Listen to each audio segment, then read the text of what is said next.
Dover.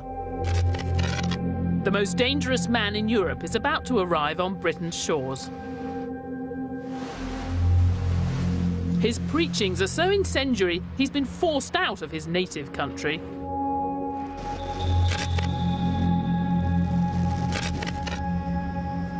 Only liberal Britain will tolerate his presence on her soil. He heads to London to live in exile. The year is 1849. But today, that man's writings are still dangerous. They're so radical, so revolutionary, they continue to divide the world. It's been more than 150 years since he started writing about the world. But you know what? If you're looking for an explanation of the global economic crisis, he's a surprisingly good place to start. With everything going so wrong, you have to wonder, is Karl Marx turning out to be right? Most people know Marx as the father of communism. You might be surprised to hear that most of what he wrote was about capitalism. And today, his ideas about that are being taken seriously right at the heart of global business. His analysis was pretty on the button and explains a lot, I think, about some of the things that we see going on around in our economy today. For Marx, the best argument against capitalism was that it was inherently unfair. His ideas on inequality have more resonance than ever today. What Marx did do is to install this sense of urgency. Things cannot go on forever the way they are. In this series, I'll tell you about the lives and revolutionary thinking of three extraordinary men: John Maynard Keynes, Friedrich Hayek, and Karl Marx. Their worlds were changing as never before. They saw that the fate of nations would hang on the power of money, and they had radically different ideas about how to control it. Today, the stakes could hardly be higher. All three of these men were giants whose ideas live on. But they speak to us right now because they, more than anyone, recognise the double-edged power of money. How markets could transform all of our lives, but also plunge us into chaos. Keynes and Hayek argued about whether government should try to tame this force of human nature, capitalism. Karl Marx had the most radical advice of all: get rid of it.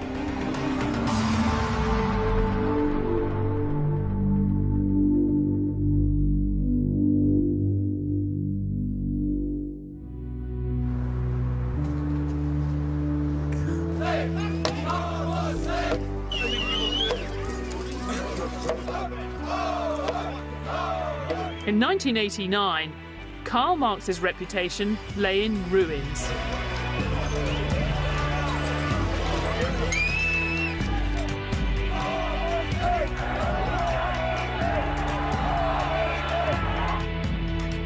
What a mess. For most of us, the fall of the Berlin Wall meant the end of Marx. Millions rejected the horrors of a violent and repressive police state.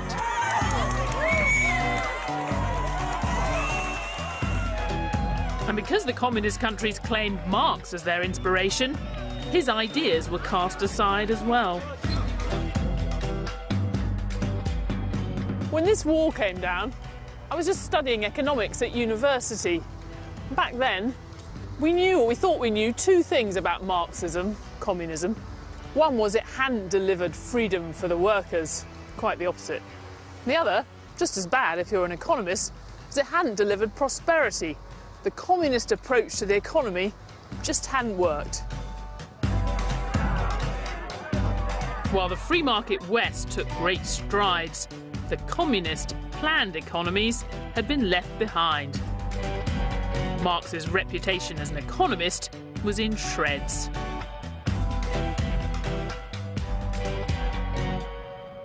In the last few years, something strange has happened.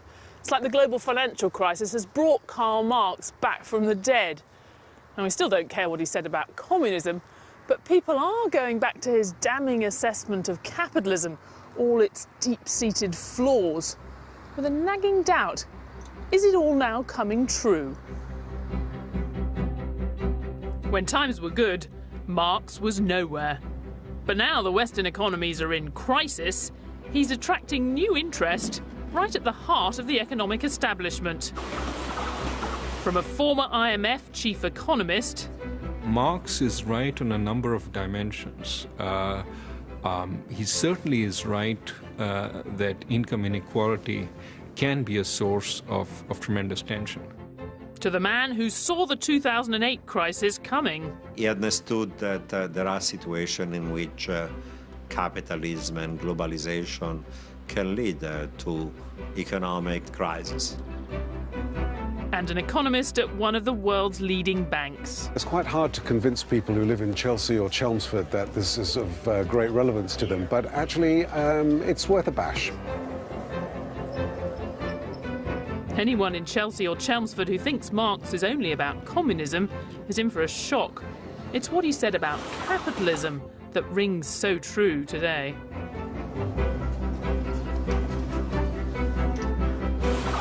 Marx's key insight was that capitalism was inherently unstable. He said we'd lurch from crisis to crisis and society would become increasingly unequal. Marx divided the world into bosses and workers. For him, they would always be at odds, and that battle was a recipe for crises. To make profit, bosses squeeze what they pay workers. The crisis comes when workers then don't have enough money to buy what bosses are trying to sell them. And for decades after World War II, that looked completely wrong. We had years of stable growth, and the workers were taking a larger and larger share of the pie. But not anymore.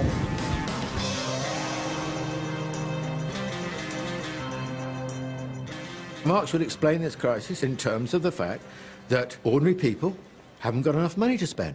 Why haven't they got enough money to spend? Because there's been a big redistribution over the last few decades away from ordinary people towards capital, towards wealth.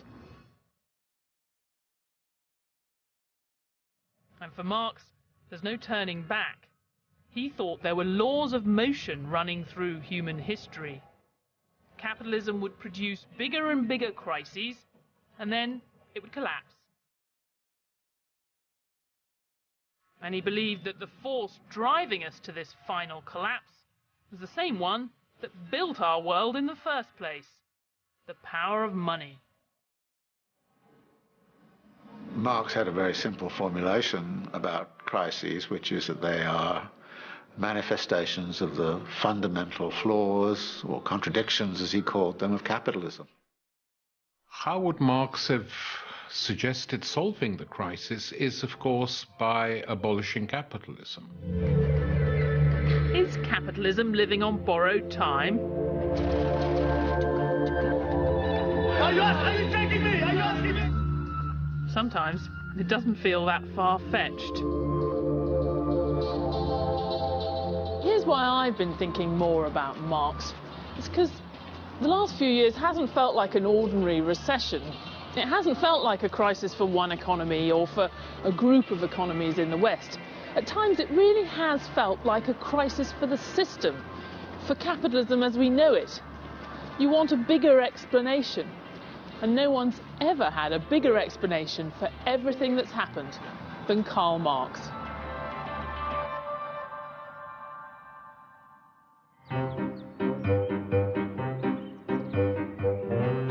Capitalism's most implacable critic was born in the picture postcard town of Trier, in what is now southwest Germany. Today, his birthplace makes its own contribution to the local economy. It's a big draw for tourists. But do you still have a lot of people coming here, tourists from around the world? We have more than 40,000 tourists here, and 25% came from China. So a quarter of them come from China to see Marx's birthplace. And what do they buy? What do they like? Do like the red chocolate. The Karl Marx chocolate. Yes. Maybe I should get some of that as well, actually. And the wine. Marx's father, Heinrich Marx, he had a vineyard nearby Trier. And you don't think that Karl Marx would mind you selling all this stuff? A bit capitalist having this shop. Perhaps he did enjoy it because he had a good humor too. The man with the big theory about our world had big dreams right from the start. When he was 17, Marx had to write an essay about picking the right career. He said the best position in life was to serve all of mankind, so your deed would live on perpetually at work, and over your ashes would be shed the hot tears of noble people. I wonder, would that young man, that rather grand young man, be surprised to hear that his first home had been turned into a museum? Probably not. But for all his ambitions, Marx was hardly a model student. When he was at university in Berlin, he earned a reputation as a radical thinker. Marx comes across as a young man, as this sort of energetic, fiery, hairy figure. He was known as the wild boar, or the Moor, which sort of points to his sort of Levantine complex. He was full of ideas, he was full of debate, he liked big drinking sessions and then deep philosophical debate about the nature of Christ and German Romanticism and politics. By the time he was 24, Dr. Marx was a bit of a Renaissance man. He was an expert in law, philosophy, you name it. In fact, the only thing he didn't know much about was economics. He came to think that economics, the nature of economic relationships between people, were at the heart of absolutely everything. The foundations of Marx's thinking was materialism, that when you cut away religion, ideology, politics, at its root were the material relations between man, the need for food, the need to have a roof over your head. This is what ultimately drives so much of human interaction. What was unique in Marx, he didn't see economy just as a special sphere. He saw economy as the structuring principle of the entire social totality. For Marx, it all begins with private property, which divides the world starkly. There are those that have it and those that don't. Take this wood. Before it became private property, I could do what I like with it. I could heat my house with it. I could make a chair and exchange it for food. But if it belongs to someone else, the whole relationship changes. Now Marx would say, I've become a member of the proletariat. Now I have to work for the owner of the wood, the capitalist, for a wage. Then he can sell what I've made for more than he paid me. Look what's happened. Something that was part of my life is now a financial transaction. The capitalist made profit. He can use that to buy more wood, build factories, make more profit. And so it goes on. Profit is now the heart of everything.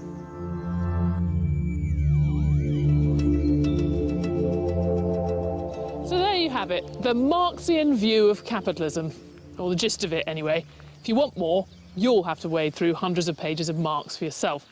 The key point for us is that driving force of capitalism, the need to earn more and more profit, well, Marx thought that was also a recipe for constant crises. So Marx would say you could trace the roots of the crisis we're in today right to the very heart of capitalism, to its need to generate profit.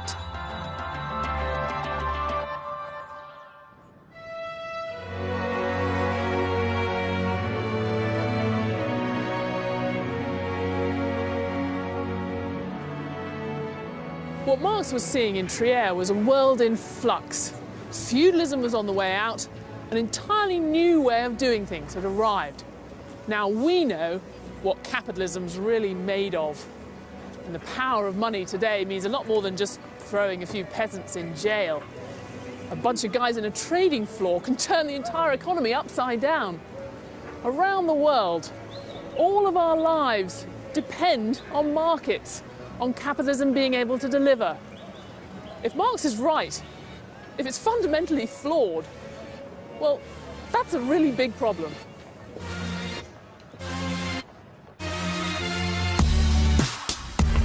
We might see a complex modern economy which all of us have a stake in, but Marxists would say the same old rules still apply. For them, who owns what still means everything. They see workers still slaving away, and capitalists or bourgeoisie still exploiting them, always striving to make more profit.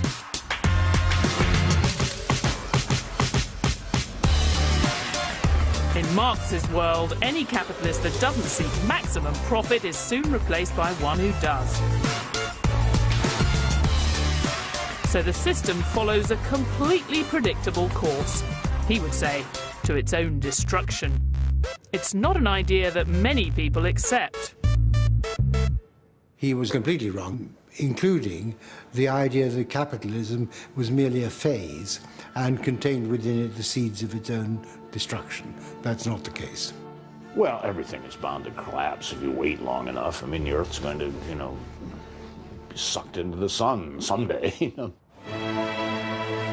You'd be forgiven for thinking the total collapse of capitalism sounds a little implausible. How could seeking profit be so disastrous when it's done such amazing things? Just look at how we eat under capitalism. We get fresh fruit flown in from all over the world. We can choose from 700 types of breakfast cereal. We have enough of it, and it's all safe to eat. This incredible plenty and the technology it depends on didn't come from the state. It's what happens when you let capitalists compete for profit. They didn't do it for our benefit. They did it because it made them rich. So at first glance, Marx's idea that capitalism's search for profit would be its downfall sounds absurd. Profit may often sound venal, it may often sound wrong, but it is what pushes progress ahead. Profit is actually what drives the world forward, and that's what Marx could never quite handle. The profit motive is essential. I mean, after all, what is the profit motive? It's just a way of achieving a better society by people wanting to better their own individual lot. When you think of how fundamentally the profit motive has shaped and enriched our world, it's no wonder Marx fell out of favour. But you shouldn't dismiss Dr. Marx quite yet. I mean, it's true, he talked a lot about class exploitation, misery, chaos, but he didn't think capitalism was all bad. Far from it. This cocktail bar in London's Soho hides a revolutionary past. It used to be the Red Lion pub, site of a clandestine meeting of communists in 1847 that would echo down the ages.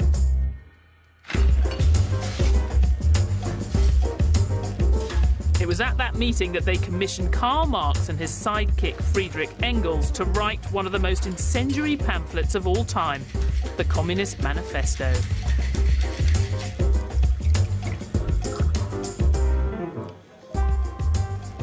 Some of this you probably know, the famous opening line, "A spectre is haunting Europe." And of course, the end, about the workers having nothing to lose but their chains. They have a world to win. Working men of all countries unite, in capital letters. But what you probably don't know, what I find most interesting, is what's in the middle. One of the most perceptive and admiring bits of writing about capitalism I've ever read. In fact, it reads a lot truer now than when it was written. I think what's surprising about a lot of Marx's writing is that you find, in amongst the communism, a lot of good analysis of capitalism, and actually you also find within it quite a lot of praise for capitalism. Marx's attitude towards capitalism is basically ambiguous. At the same time, he was honest here, Marx, ultra fascinated. He was fully aware that this is the most productive, dynamic system in the history of humanity, and so on. The truth is, Marx did understand that the drive for profit would achieve incredible things. It has been the first to show what man's activity can bring about. It's accomplished wonders far surpassing Egyptian pyramids, Roman aqueducts and Gothic cathedrals. It has conducted expeditions that put in the shade all former exoduses of nations and crusades. He did really get the kind of global aspect. He got the idea that people were suddenly being able to get things from all the way around the world in a completely new way, and the impact of that. The need of a constantly expanding market for its products chases the bourgeoisie over the whole surface of the globe. It must nestle everywhere, settle everywhere, establish connections everywhere. It creates a world after its own image. But you know there's got to be a downside for the bourgeoisie. Modern bourgeois society is like the sorcerer who's no longer able to control the powers of the netherworld, whom he has called up by his spells. What the bourgeoisie therefore produces above all is its own grave diggers. Its fall and the victory of the proletariat are equally inevitable.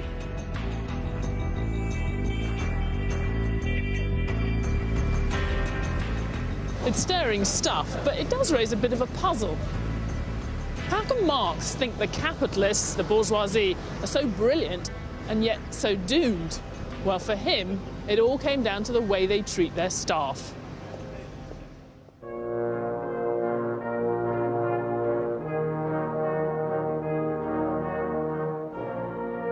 To understand Marx's analysis of crises, we have to first understand the capitalism that he knew. 19th century capitalists might have built wonders surpassing Egyptian pyramids, but they also forced their workers to endure terrible conditions and pay.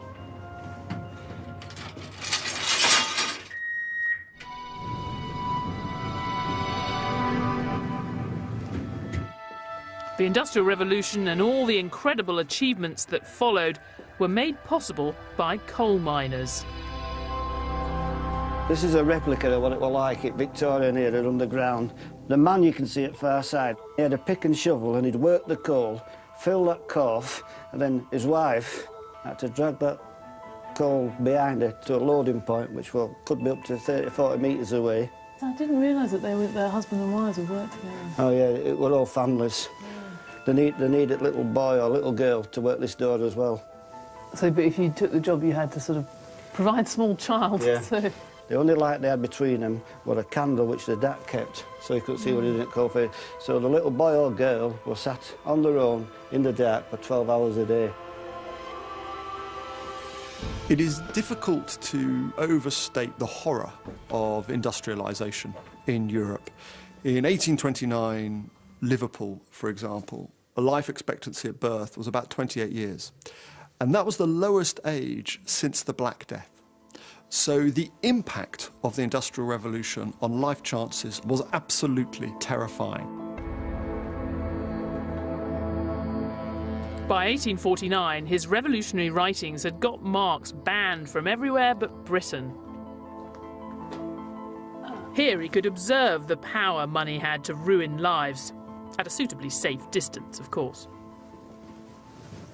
I think in the last few minutes I've come closer to what it was actually like, the drudgery of Victorian times, than Karl Marx ever did. He never went to a mine, and as far as we can tell, he only went to a factory once towards the end of his life.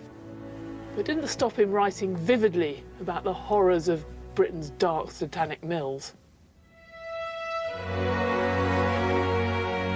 The horrors of Victorian working conditions clearly shaped Marx's economics.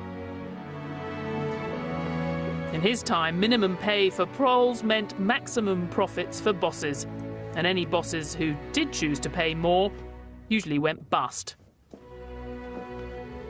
He thought there'd always be downward pressure on wages and that wages would come down to the minimum that enabled bare survival. They couldn't go lower than that, otherwise the workers would die. But he thought they'd be depressed down to that minimum. The reality, of course, has been the opposite. It has been a continual advancement in wages, year in, year out, decade in, decade out. Marx was wrong. He thought it would all get so bad the workers would overthrow the system. Yet even as he was writing, reformers were beginning to get rid of the worst employment practices. Capitalism got kinder, not nastier. But the idea that the competing interests of bosses and workers would cause crises, well, that does seem relevant today.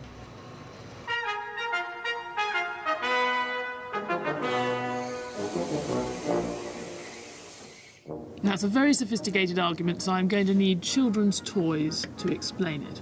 But let me say right at the start, none of these toys endorse any kind of violent revolution. Now, here's the mine owner, capitalist, miners, with or without hat. Now, imagine that there aren't very many miners around. Then, the mine owner has to compete with the other capitalists for workers. Probably ends up having to pay them more than he'd like to. The trouble is, those high costs cut into profits. Now, if that's happening across the economy, you've got a declining rate of profit and a lot of capitalists going out of business. You get a crisis. You get countless workers losing their jobs, having a terrible time, until finally wages fall far enough the capitalists can go back to exploiting them again. So, high labour costs are bad for business. But what makes the collapse of capitalism inevitable for Marx is that the bosses are in trouble even when they have things their own way. Now imagine the opposite situation. You've got loads of workers, all of this lot competing for a single job. Then, well, no wonder he's smiling. The capitalist only has to pay the workers the bare minimum. This bucket is what Marx would have called the industrial reserve army of the unemployed. As long as that's full, this lot can keep paying very low wages and keep making profits. Except, in the end, there's a problem. Badly paid workers don't spend very much, and not very much spending in an economy is not good for business. You get another crisis, more capitalists going bust, and this crisis is going to be harder to fix. So you can see why Marx thought the capitalists were in trouble no matter what they do. They never want to pay the workers more money. They always need to make more profit. But in seeking out profit, they end up eroding the basis on which it's made. They've forgotten, if you like, where their money ultimately comes from. The punchline, as ever with Marx, is that capitalism is doomed. So that's how problems with wages can cause crises, at least in theory. But how is any of that relevant to right now? A Marxist would say that little parable with the toy men tells you everything you need to know about the financial crisis we've just seen. In fact, they'd say you could explain the last 40 years of world history entirely in terms of capitalism's desperate need to have the advantages of a ready supply of cheap labour, but none of the costs. And you don't have to take my word for it.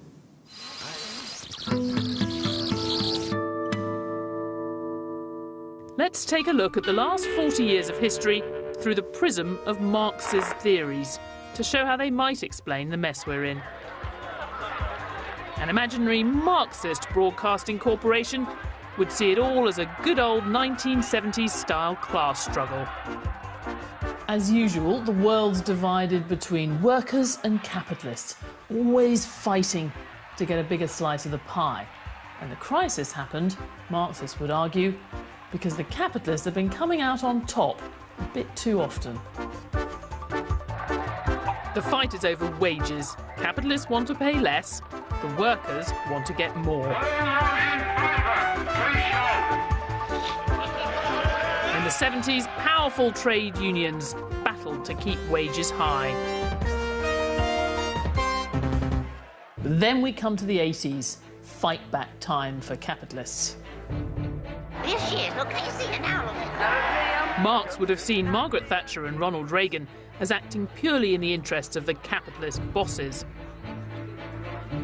It was their governments that helped business by getting rid of the obstacles that made it hard to cut wages. The violence and intimidation we have seen should never have happened. It is the work of extremists. It is the enemy within. If they do not report for work within 48 hours, they have forfeited their jobs and will be terminated. End of statement. So for the Marxist Broadcasting Corporation, the capitalists won in the 1980s, and they kept on winning. The guaranteed high wages and job security that workers had enjoyed until the 70s had gone. And downward pressure on wages started to lay the seeds of the crisis we see today.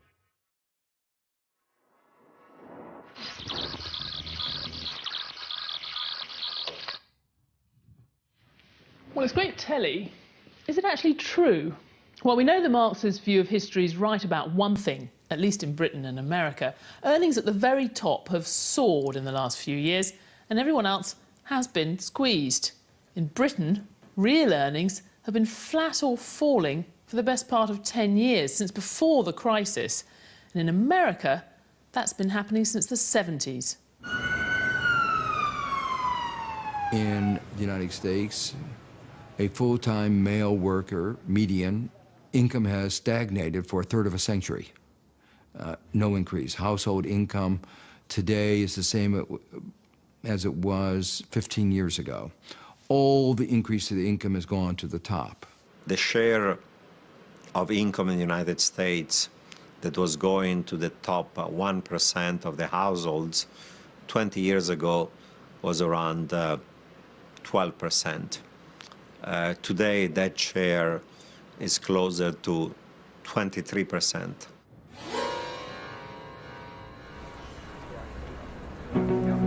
Things haven't gone that far in the UK, but inequality is certainly creeping up the agenda. So have the greedy capitalists been picking the pockets of the workers? So why do I think all that money's been flowing to the top? Well, I don't think it's a big conspiracy, but there have been social and political changes that have made a difference. We used to have really big unions.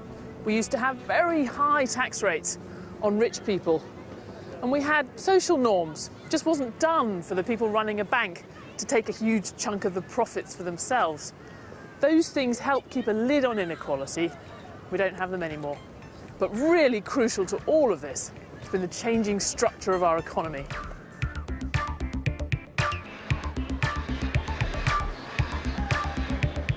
A lot of it's down to new technology.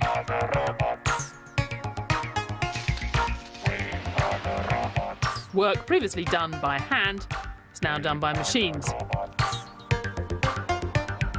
With fewer workers needed, there are more competing for every job, meaning bosses can pay them less.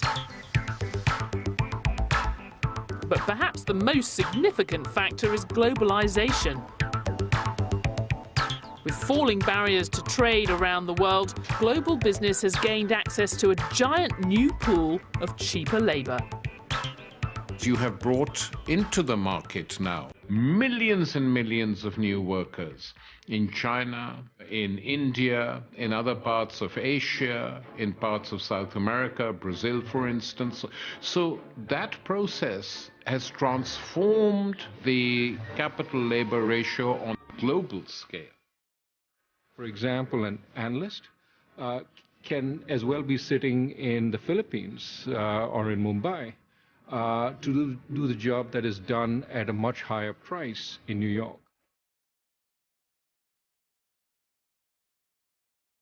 Many workers in the rich countries are now competing with an industrial reserve army running into the billions.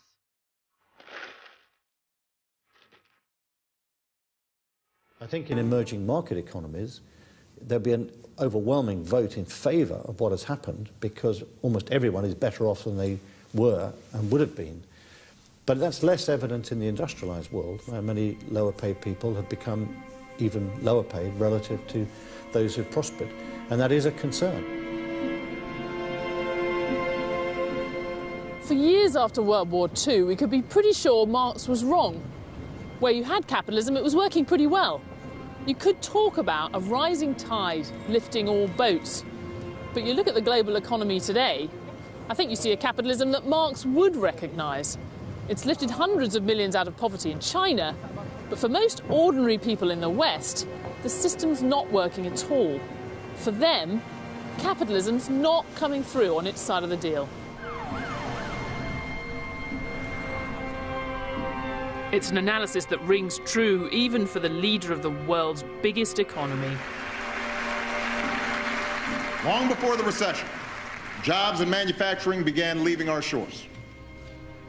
Technology made businesses more efficient, but also made some jobs obsolete. Folks at the top saw their incomes rise like never before. But most hardworking Americans struggled with costs that were growing, paychecks that weren't, and personal debt that kept piling up.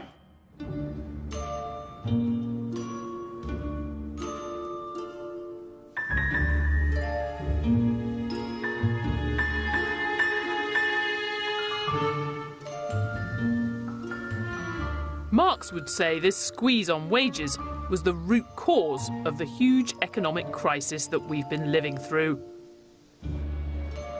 But you might see a problem with the Marxist explanation. If it was all down to low wages, you'd expect the crisis to have started where people spend their pay, out in the real economy. One way or another, that is how most of the recessions since the war have got started. But this time, it wasn't the high street that sank the city, it was the other way around. The explosion that rocked the global economy in 2008 was detonated deep inside the banks. So how would Marx link low wages to troubled banks? The answer is, he saw capital as endlessly adaptable. It could solve one problem, low wages, but only at the cost of creating another. Remember, Marx didn't underestimate capitalism. He thought it was fundamentally flawed. He didn't think it was stupid. If large parts of the population weren't being paid enough to support demand, well, he wouldn't have been at all surprised to hear the capitalists had come up with a brilliant solution, the credit card. Let me see wine. With consumer credit, people can carry on spending even if they haven't got the money. The economy stays afloat, and the capitalists still make their profit.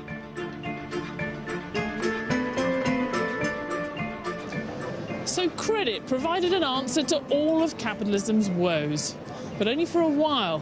Remember, Marx thought the system was fundamentally flawed.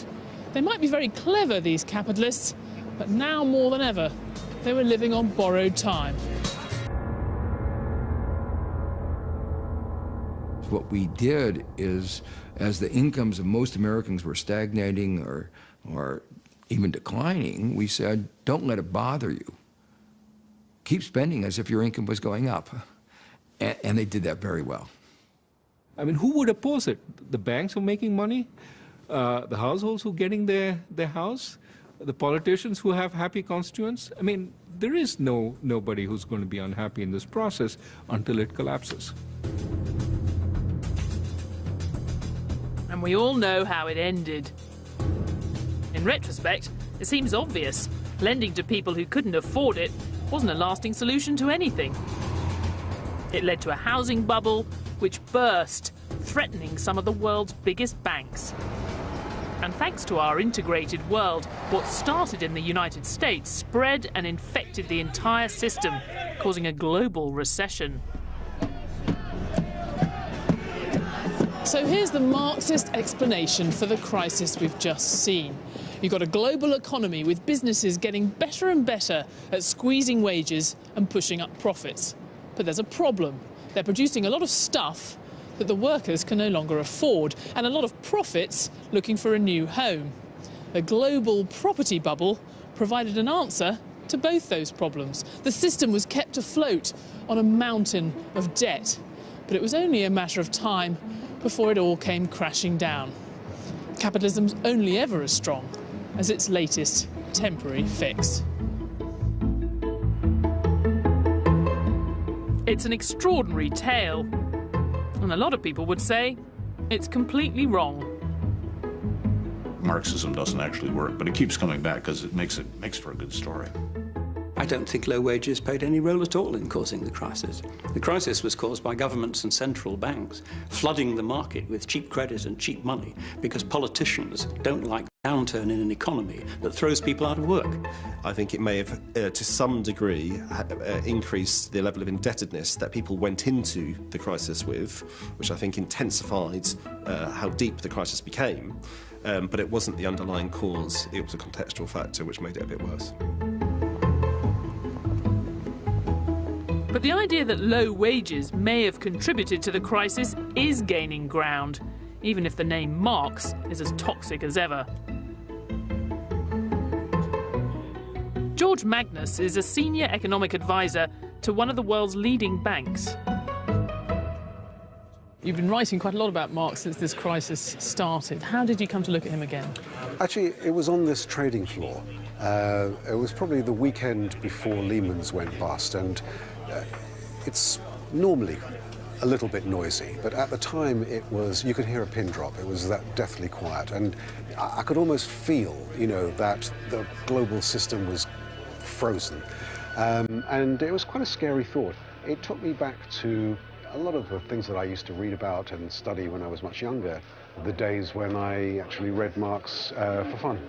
And you wrote about that, and what was the reaction? I did get a lot of hate mail, I have to say. There are a lot of people who were quite opposed to the idea that anything that was socialistic or Marxist, you know, could be at all considered serious in the mainstream. A lot of this hate mail, I have to say, came from the United States, and I was accused of being, you know, an Obama clone and... President Obama, the well-known Marxist. The well-known Marxist. Very mysterious forces.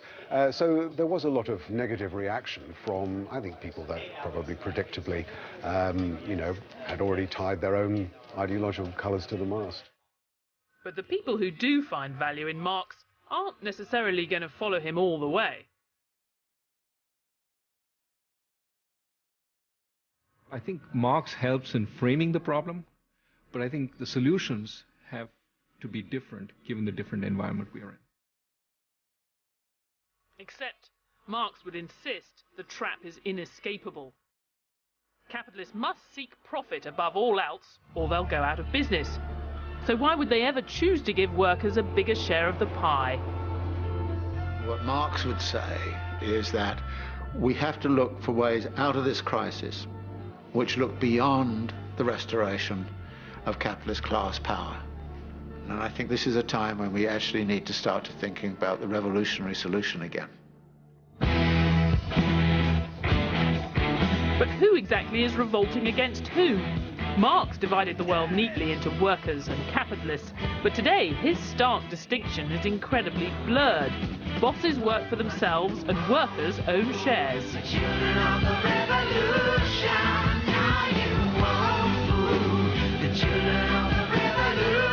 In our modern world, enough of us do have a stake in the system, whether mobile phones or pension plans, to stave off talk of armed revolt. But what about the people capitalism's failing? What does Marx have to say to them?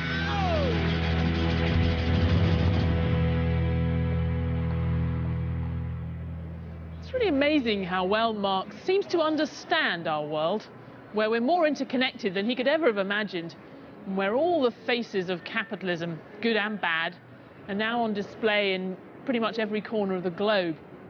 But he was the one who famously said it wasn't enough to interpret the world. The point was to change it. If you ask him what exactly we're supposed to replace capitalism with, well, he had remarkably little to say about that.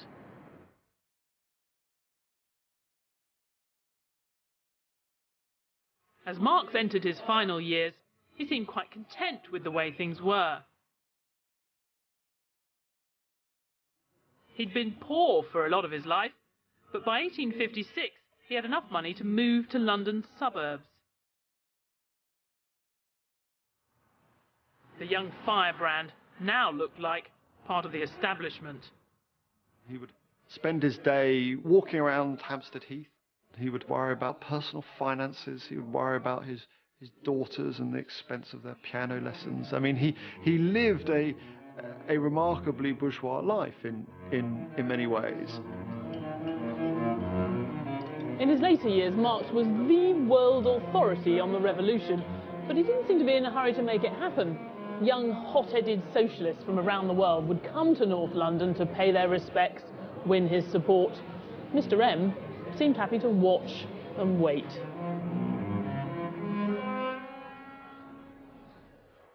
Marx only really had contempt for terrorists, those who were seeking to fast forward political progress by having change through arbitrary violence.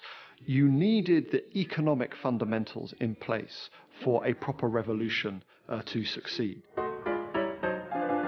To understand why he didn't want a rush revolution, we need to understand, for the last time, I promise, a bit more Marxist theory. As usual, he had a grand analysis of the history of the world. He saw the great sweep of humanity's endeavours from the caveman to the slave societies of Greece and Rome, to the feudalism of kings and castles, all of which was replaced in turn by our own capitalist system of bosses and workers. Incredibly unfair, but also incredibly productive.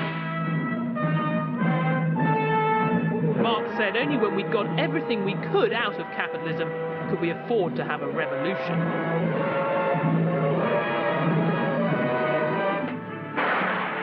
In his words, the knell of capitalist private property sounds. The expropriators are expropriated, all to be replaced by more or less nothing.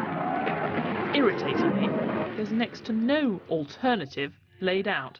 Marx, basically, was not the one who simply gave us a blueprint, 5 stages after capitalism, communism, here you have the basic guidelines, what to do, and so on. No, it's up to us. He just opened up the field.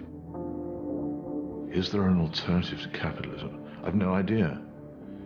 Well, I suppose there could be all kinds of alternatives. Dead silence, starvation, or the end of the world or anything. But I simply have no idea if there is an alternative.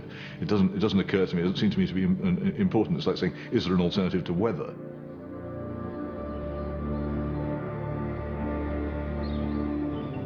Marx said we couldn't describe what the next stage of human development would look like any more than a feudal serf could have described our lives today. To which you might say, fair enough. Except you might also think it was pretty telling. After all, nobody else has been able to describe a convincing alternative to capitalism either. I think he would have written a lot more had he lived 10 years more on what a socialist republic would look like. And who knows, but that might have saved the world a lot of bother.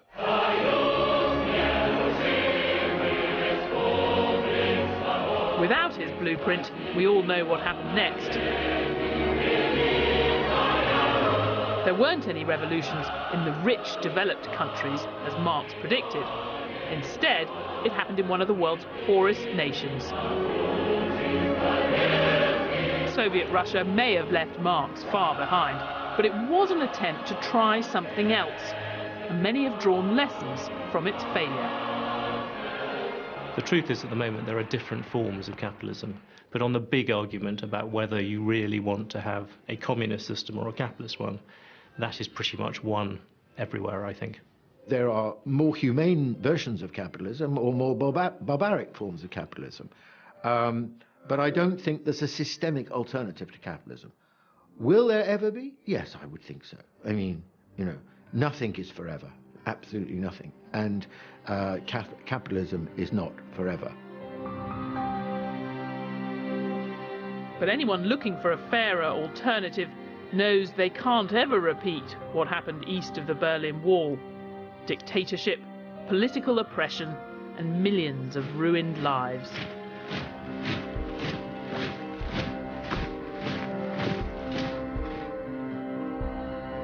From 1945 till 1989, this was the main remand centre for political prisoners in communist East Germany. Today it's been turned into a memorial. There was a special ideology: whoever we arrest, he or she is guilty. It's possible that places like this explain why even capitalism's toughest critics today seldom talk seriously about replacing it.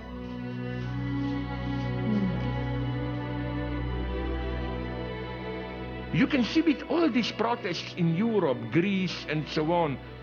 I was in Spain, in Greece, asking always the same question. Okay, what do you want? Apart from some purely moralistic answers, I didn't get any good concrete proposals. You know, answers like, money should serve people, not people serving money. My God, Hitler and everyone would have agreed with this, I'm sure. You would have thought that with this implosion of the banking system at the heart of the capitalism in the United States, as well as the United Kingdom and so on, there would be a huge rush to Marxism and extreme socialism. That hasn't really happened. It is quite surprising, and I'm very pleased. But if memories of this place do fade, could there ever be an alternative to capitalism? Or should what happened here be a lesson?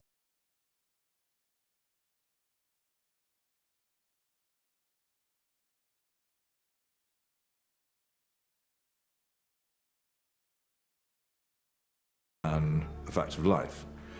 And they're saying that, for instance, that human nature can be altered. Fundamentally, they're revealing themselves as a utopian. And the problem with utopia is that it can only ever be approached across a sea of blood, and you never arrive. This is my big mantra when we leftists are accused of utopians. Maybe, but the only real utopia is to think that with some cosmetic changes, things can go on indefinitely the way they are now. Arise, established from your slumbers, arise, ye criminals of wands, for reason in revolt now thunders, and at last ends the age. Marx died in 1883. In a speech at his grave, his longtime friend and collaborator Friedrich Engels declared his name and work will endure through the ages. For most of the 20th century, his name did endure, though usually for all the wrong reasons. But now it's the 21st century. What can this long-dead Prussian really say to us?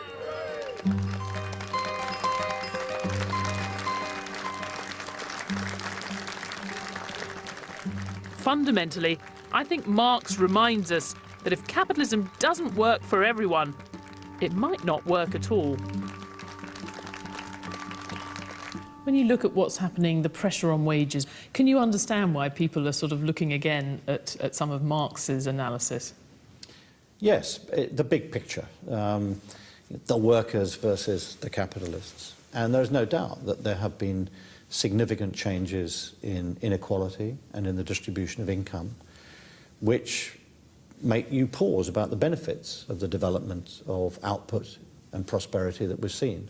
I don't think you can afford to believe that the benefits of a market economy and bringing prosperity will be there unless there is a collective commitment to keep the system going. And that does require people to believe that everyone will benefit in the end.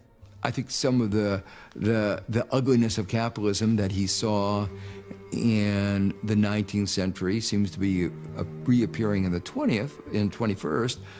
And in a way, we have to keep our perspective on this. Health conditions are much better. Living standards are starting from a higher level. But it is still the case that things aren't the way they ought to be, and they're not moving in the way they should be. But let's face it, Marx wasn't just talking about tweaking the system. He had a much grander claim than that. Did Marx change the world? Of course he did. And after that funeral, people did weep hot tears at his grave, just as his 17-year-old self would have wanted. Probably many more lived to curse his name. But there's no getting around it. Capitalism's still here. Marx was right to see capitalism as inherently unstable and often unfair. Keynes and Hayek saw that too, but Marx was the first. And unlike them, he didn't think we should find a way to live with it. He said capitalism would bounce back from crises and reinvent itself, but in the end a compelling alternative would appear and capitalism would collapse. For all that rings true now in Marx, on that he seems to have been dead wrong. Maybe he did underestimate capitalism. He certainly overestimated the opposition to it. I think the system needs to reinvent itself now, again. If it can pull that off, we'll be talking even less about Marx a century from now. But the last few years have left capitalism with plenty to prove.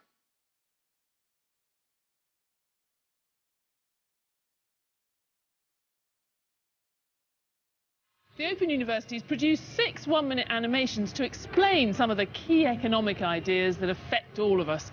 So if you want to learn how to spot an invisible hand or other secrets of economics, go to bbc.co.uk/masters of money and follow the link to the Open University. Next this evening here on BBC HD, stay with us, it's Never Mind the Buzzcocks.